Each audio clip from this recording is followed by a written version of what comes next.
and long-term goal. In terms of like what are you trying to accomplish, like imitation over human body, such as like try to imitate a mechanism over like muscles and their skeleton bones. Yeah. So I think I think anthropomorphic or how complicated the machine needs to be, I don't really care. What I care is about the word productivity, and whatever ultimately the design has to be to optimize productivity. Of course, productivity in today's environments, today city, home care, even conflict environments, you need more mobility, you need more manipulation, and you need some sort of human expression, because that's part of the equation of productivity, as we could see here, engagement and so on and so forth. Okay? So anthropomorphic is a response if that embodiment is going to actually augment and maximize the productivity of whatever, negotiating with a person in a conflict zone, right? You have your robot being humanoid and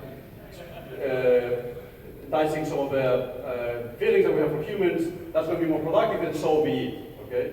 So what we want to do is that we want Dreamer to avoid Orion. So Dreamer doesn't care about Orion. Right. And this is exactly that, maximizing awkwardness behavior. Okay, so we're going to go home. And all right, and the next thing we're going to show is that we can actually track Orion with just the eyes. So let's track Orion with just the eyes.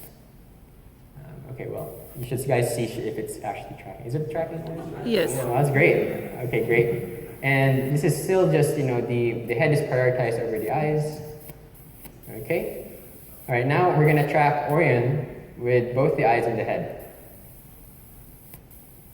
So yeah, so you see here, like it tries to find Orion, and these red, green, and blue points are the focus location of the head and two eyes. So right here, we're making 3 orientation trajectories over time, and so because we framed it in this full body control framework where we have prioritization, we don't think about these joint positions of Dreamer. We just think about where we want Dreamer to look.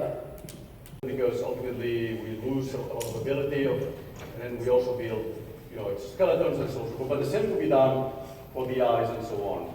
What is our biomimetic way of looking at things?